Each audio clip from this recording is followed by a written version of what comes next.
पूर्वांचल नामा में आप सभी का स्वागत है। मैं हूं शक्ति प्रकाश श्रीवास्तव। दिखने लगी विपक्षी एकता की दरार। चंद वर्षों पहले केंद्र में सत्तारूढ़ एनडीए की सरकार को अपदस्थ करने का सपना लिए देश की शीर्षस्थ विपक्षी पार्टियों ने एक मंच पर इकट्ठा हो एक गठबंधन बनाया था। गठबंधन का नाम दिया था INDIA यानी Indian national developmental inclusive alliance. इन बिखरे विपक्षी दलों को एक साथ लाने का काम किया था बिहार के मौजूदा मुख्यमंत्री नीतीश कुमार ने। उस समय नीतीश कुमार एनडीए में नहीं थे, लेकिन कहते हैं कि समय परिवर्तनशील है, लिहाजा समय के साथ बहुत कुछ बदल जाता है। ऐसे ही समय बदला और गठबंधन के मुख्य कर्ता धर्ता नीतीश कुमार ने ही पाला बदलते हुए गठबंधन छोड़ दिया और उसी के साथ जा मिले जिसके विरोध में गठबंधन अस्तित्व में आया था। बाद में कुछ जगहों पर गठबंधन की एकता दिखी थी, लेकिन कुछ विधानसभा चुनाव में वो तार तार होते भी दिखी। अब एक बार फिर ऐसा लग रहा है कि गठबंधन की दरारें अस्थायी स्वरूप लेने लगी हैं। मौका था संसद के शीतकालीन सत्र की शुरुआत का।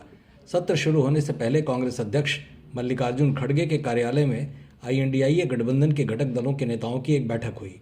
इसमें राहुल गांधी, रामगोपाल यादव समेत अन्य दलों के नेताओं ने हिस्सा लिया, लेकिन पश्चिम बंगाल की मुख्यमंत्री ममता बनर्जी के नेतृत्व वाली तृणमूल कांग्रेस के नेता गैरहाजिर रहे।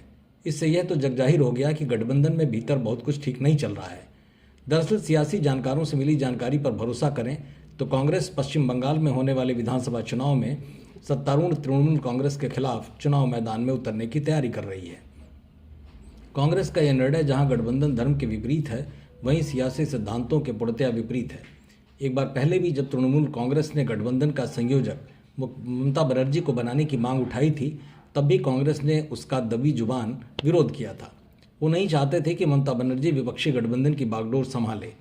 यही वजह और तलखी है जिसकी वजह से संसद के शीतकालीन सत्र आज सोमवार को शुरू होने से ठीक पहले बुलाई गई गठबंधन के घटक दलों की बैठक में तृणमूल कांग्रेस के नेता नहीं पहुंचे। एक अरसे से तृणमूल कांग्रेस सुप्रीमो ममता बनर्जी की नाराजगी की खबरें आ रही थीं, लेकिन इस मौके पर यह प्रमाणित भी हो गया।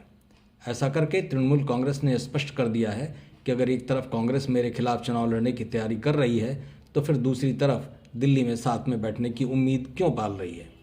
तृणमूल कांग्रेस का मानना है कि ऐसा दोहरा चरित्र नहीं होना चाहिए, या तो साथ में रहें चाहे नुकसान हो या फ़ायदा, लेकिन ऐसा सियासत में कम ही होता है।